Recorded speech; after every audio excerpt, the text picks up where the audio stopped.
Today I'm going to be taking a look at the show Universal Basic Guys. Now, I don't know a lot about the show, but I do know the basic premise is a couple of guys, they lose their jobs to robots so they get a universal basic income. And that premise kind of sounds a little bit stupid to me. Maybe it's because I'm a little bit uneducated, but the only person I've ever heard talk about universal basic income is Elon Musk. And of course, the guy with $200 billion in assets already is okay with everybody else making the same amount of money, and the rich and poverty lines, they're just gonna go like this, and it's all gonna be the exact same, and all of his followers are gonna be like, yes, Elon, you know best, yes, oh my gosh, tell me it, and then Elon's gonna be like, guys, let's all go celebrate on our island. Well, I guess Elon would be the only one not invited to the island in that situation. But either way, I don't really know what the show is going to be about. I just hear universal basic income, and I just think about that. So here we are. I'm going to be taking a look at the show, seeing if it's good or bad. Is it worth watching, or did it deserve to be canceled? Those are the questions we're going to be trying to ask today. If you like content just like this,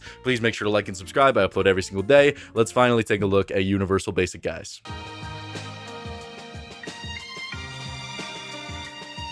So taking a look at the very first episode of the show called Pet Projects, I am not in the slightest bit impressed. Universal Basic Guys, like if we weren't talking about the idea of universal basic income, this is genuinely such a fitting title because this is the most basic show I've ever seen. I have never seen a show just be so, like, middle of the road in everything they decide to do. Like, the tamest jokes, the tamest plot lines. Every single time they want to do something a little bit interesting, they never really just jump the point and do something a little bit funny. Like, it's just so unbelievably odd how, you know, average Joe this feels. Like, normally when I'm watching really shitty adult animated comedies, it feels like it's written by the guy who's like, yeah, dude, I was busy pounding that tuna last night, bro.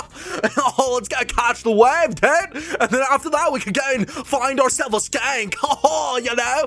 Like, that's what it feels like the majority of the time when I watch really shitty adult animated shows. This show just feels like, hello, hi, I'm normal, and I like making animation. How are you today? That's genuinely what it feels like. So either way, let's get into the episode. The episode opens with just some good old-fashioned bro chatting, you know, the most normal conversation that I've ever heard in my entire life. You got our main character, Mark, and his little friend, Hank, and their other friend who's like a big, fat, rich man, I guess you could call it. Well, they all have universal basic income, so they all, like, are trying their best to live a little bit lavishly, but they're doing the best they can.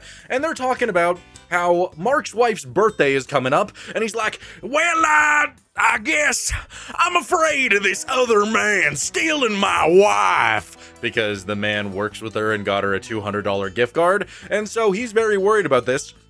And this is just one of the most unnatural conversations, or, you know, maybe I'm just missing a point. Maybe when I'm hanging out with all the boys, this is just what we're supposed to be talking about. You know, the slightest issue of trust, you know? Hey, you know, come confide into me. What's going on with your relationship? Well, you know, I'm kind of worried that my wife might cheat on me. Really?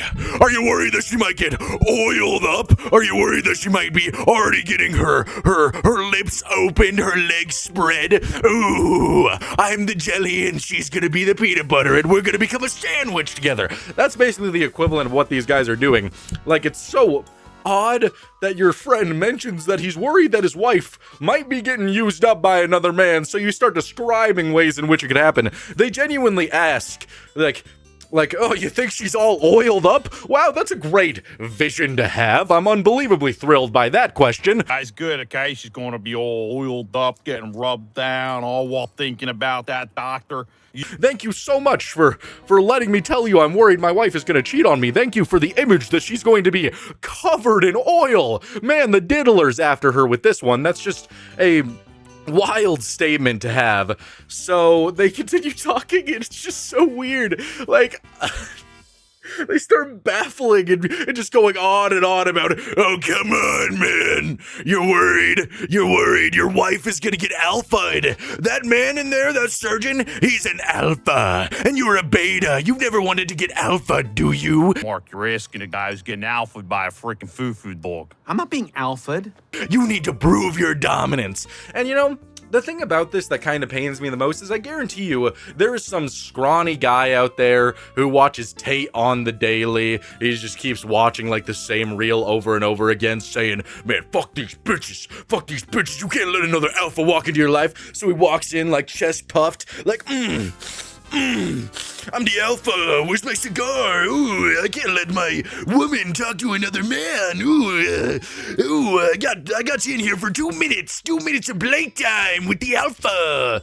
You know, it's just crazy that some people actually like this actually exist. So overall, I kind of did like this conversation. It was so baffling, it was so strange, but at like most, it was entertaining nonetheless, because it was so unbelievably stupid. That was probably my like second favorite part of the episode. Everything, it gets really sloppy after this. So they mention that the best way to keep your woman on a leash, yep, that's basically what they say there. The best way to keep your woman down, locked down, the best way to keep her wanting nothing but you is to get an exotic animal to show that you could handle those rough and tough things. So they go to the zoo. And we just get a bunch of, like, really shit jokes. This is where I'm kind of getting that, like, basic idea from, where they, like, take a look at a tiger, and one of the characters is stupid. He's like, oh, well, Hank, what if you get one of those? That little cat over there, pointing at a baby tiger. And he's like, well, have you ever heard of a house cat? And then they're like, house cat? Oh, wow, you should get one of those. And that's their entire conversation. And then they walk over to this other cage and they find a chimpanzee.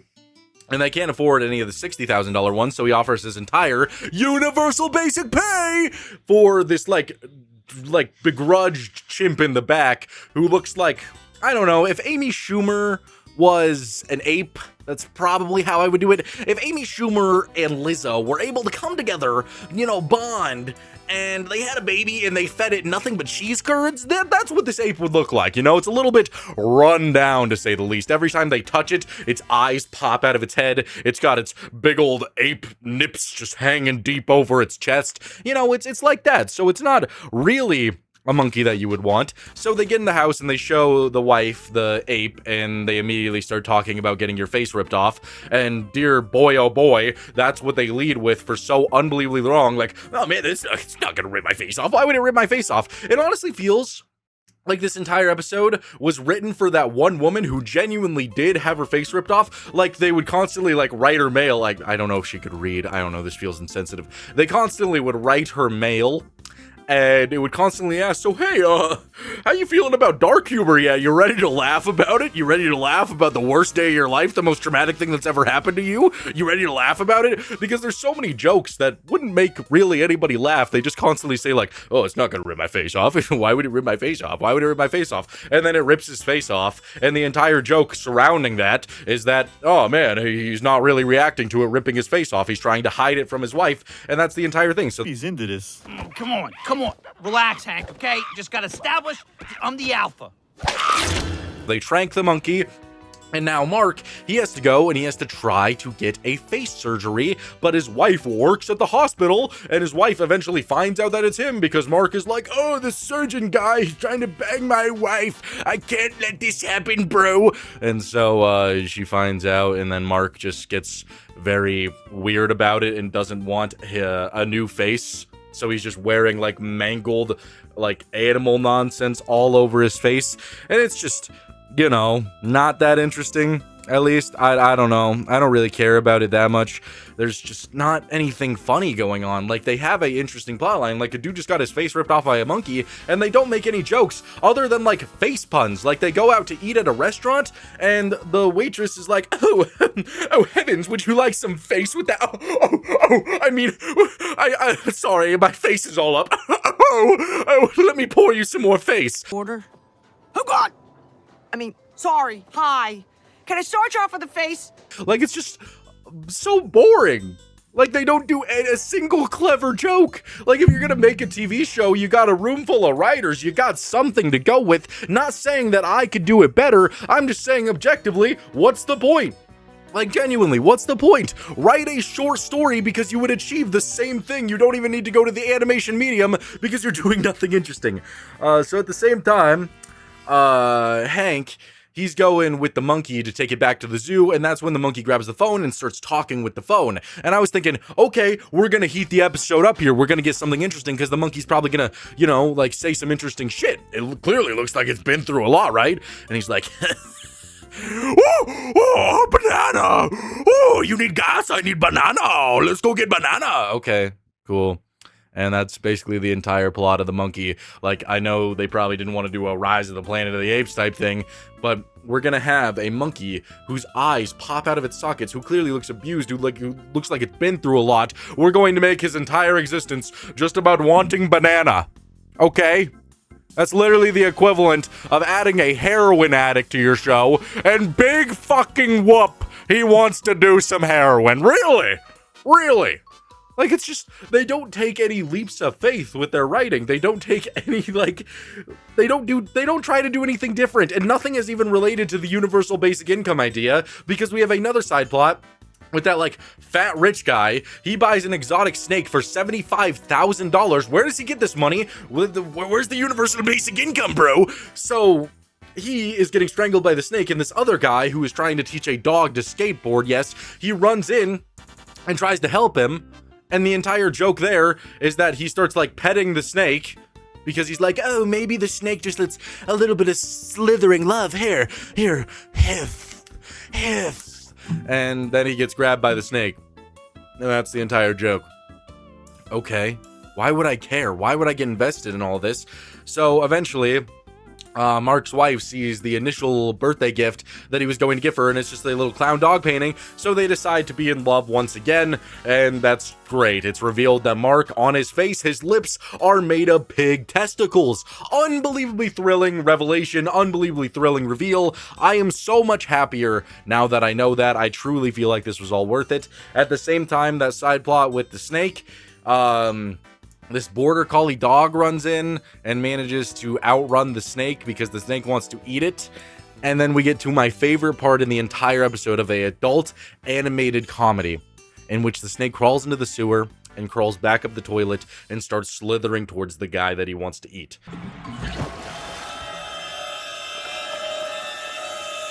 Yes, Mimi. Hi. Oh. That is genuinely the only part of the episode that I gave a smirk at. Because what the fuck is this? It's not even so unbelievably bad that I'm gonna, rate it bad. I'm not gonna give it a 1, a 2, a 3, a 4. It's just a 5 out of 10, because this is the most basic thing that I've ever seen. Universal basic, guys, yeah, you got it. They don't take any leaps of faith with their jokes. They don't try and set up anything interesting. This could genuinely just be like if you put a camera inside of some middle-class family's home that had people like this would be the same exact thing. You would get the same amount of enjoyment because this was just a waste of time in every way. So yeah, 5 out of 10, not really impressed here yet.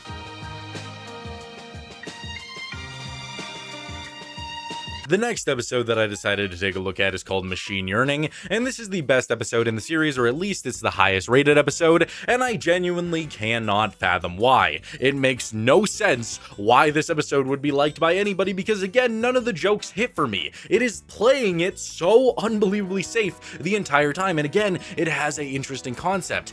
AI girlfriends and how they can impact you and your view of the world. That could be really fun. You could do a lot of really good jokes with that, but yet they do nothing with it. They don't do anything interesting at all. It's just wild. The episode opens with Mark buying a ghillie suit, and that's the entire joke for the beginning scene. He's sitting in his living room as a bush. Unbelievable, fantastic, wonderful, how exciting. And so his wife Tammy overhears their son Darren talking to a girl on the phone, and they're like, oh, he's becoming a blossoming man. And so Mark walks in there, typical father fashion, and he's like, all right, so there's a couple of tiers of steps you gotta know. So first, smooching, and then you unbuckle her bra and you get inside of that thing. Yeah, he just starts describing, sex to this young boy, and then the young boy reveals the relationship is not quite like that. He is talking to a AI girlfriend, and he is desperately, hopelessly in love with her. And again, you would think that there's going to be some good jokes here, but it is the most baseline shit you could ever imagine. They're trying to understand their son, they're trying to relate to him, and ultimately help, like, to accept this, because, as Tammy points out, interracial and gay couples weren't allowed 20 years ago. So maybe we should allow AI relationships. And you know what's, like, the funniest part of this entire thing? Like, nothing in the episode is that funny, but this is somebody's actual life right now. Somebody is talking to an AI. Maybe it's one of you watching this video and you're like, oh, thank you so much, kitten. I'm glad you like my fedora and my goatee. Mind if I call you Princess? You know, like, that's somebody's actual life right now, and it's unbelievably sad. But pop off, king or queen. Pop off. Love what you want to love, I guess. Who am I to judge? Even though it's really freaky. So they invite the AI girlfriend to dinner, and you think this is where the jokes are going to heat up. We're going to get something good here. We're going to get something funny.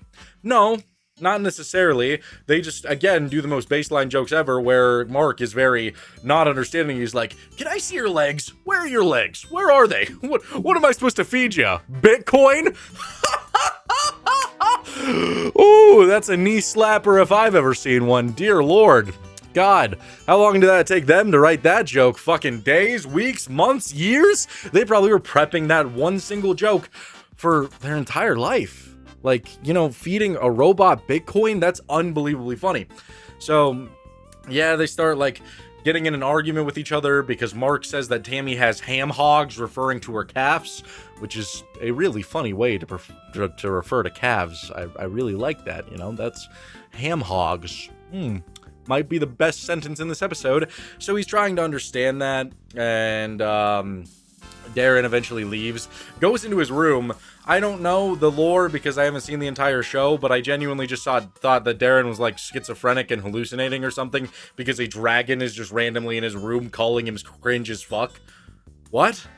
Like, this dragon appears out of nowhere and everybody's treating it like it's normal, so I don't know if this thing is real or not. I'm not going to pay too much attention to that, but either way, Darren is just deeply in love with his girlfriend, and so Mark and Tammy, both trying to understand their son, they both end up getting their own AI counterparts so that they could have romantical interactions. And again, there's nothing remotely interesting about anything that's happening. They just keep talking about the romance like, oh man, I wish Mark would, listen to me a little bit more. Oh yes, Tammy.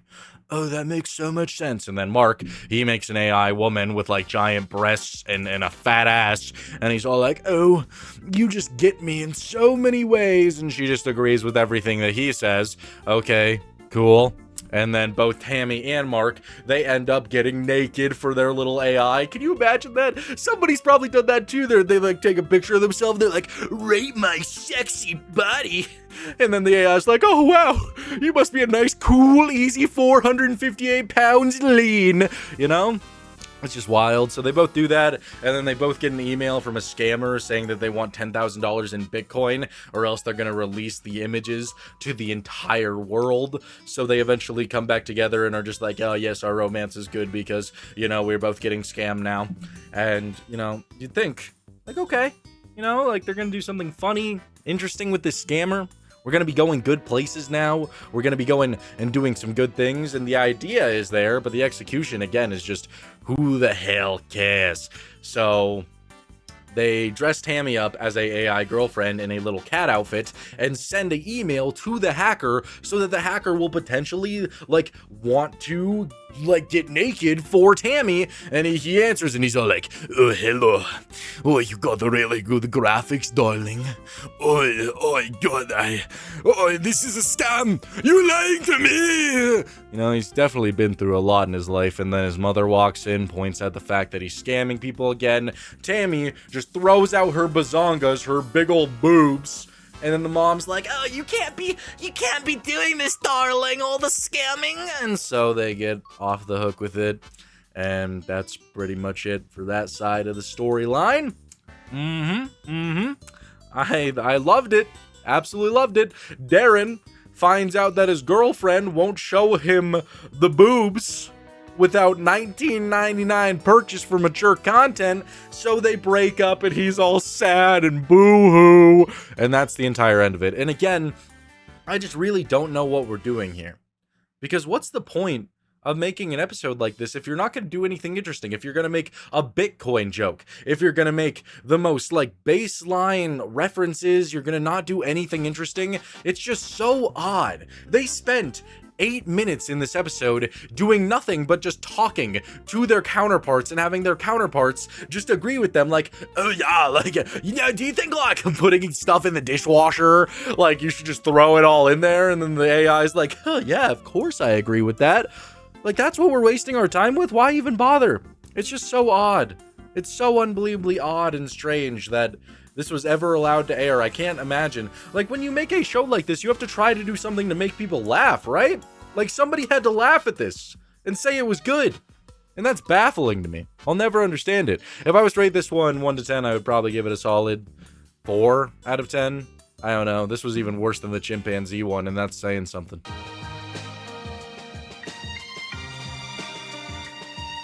So there you have it. Those are my thoughts on universal basic income. This show is ultimately pointless. I can't believe or even fathom that this went on for 2 seasons because it makes no sense. This show was basically written by normal SpongeBob. Hi, I'm normal. And that is saying something. Every single joke plays it safe. They're bland. The animation is subpar. There's no slapstick. The characters never do anything interesting with their bodies. Like, even when the dude had his face ripped off, it was the most uninspiring animation I've ever seen, and it just wasn't that funny. I'm sitting here on Reddit because I was wondering, hey, maybe some people like this, maybe some people like this show. No, the first comment is, looks like a generic cartoon, so I'll probably forget about it in less than 12 hours. Yeah, yet this somehow went on to get 2 seasons. 2. Tried to watch it, meh. It's basically just one giant joke where universal basic income is a bad idea, at least in the minds of the creators. Well, yeah, it is a shit idea, but they didn't even do anything interesting with it. There was not a single mention of the universal basic income being a bad idea, other than the fact that the guy would sometimes mention buying something for exactly $3,000, which is all the money that he has. And yet his wife still has a normal job, so what difference does it even make in the grand scheme of making the show? His wife is literally a nurse, so she probably makes more than universal basic income, so what is the point? You literally could have called this show Unemployment Basic Guys, and it would be the same thing, because nothing changes. They clearly all have money for stuff. The dude bought a chimp in the first episode, so what is the difference? What is the difference? And like, I don't get why this show exists. Like, I'm ranting a little bit because it makes no sense. Like, somebody had to sit down, watch that first episode, got all the way through it, and were like, yes, I want more. And then they watched the second episode, the third episode, the fourth, the fifth, the sixth, the seventh, the eighth, and were like, yes, I need a season 2. It is just so baffling. And yeah, I've only watched 2 episodes, but with what everybody here on this Reddit forum is saying about this shit, then honestly, I don't see it getting any better. I think this was just a huge waste of money. Fox just being Fox, not knowing what they want and pouring just money into one of the worst shows ever. And it sucks because I love it when someone wants to step out of the box and make something new. But why would you even make this? What was the point? There is no point. It's just unbelievably stupid. Either way, that's going to do it for this video. I know it was a little bit short, but I genuinely just don't have anything else to say about the show, and I'm not just going to keep watching just this baseline, boring nonsense. So yeah, thank you guys for watching. I'll see you guys in the next one.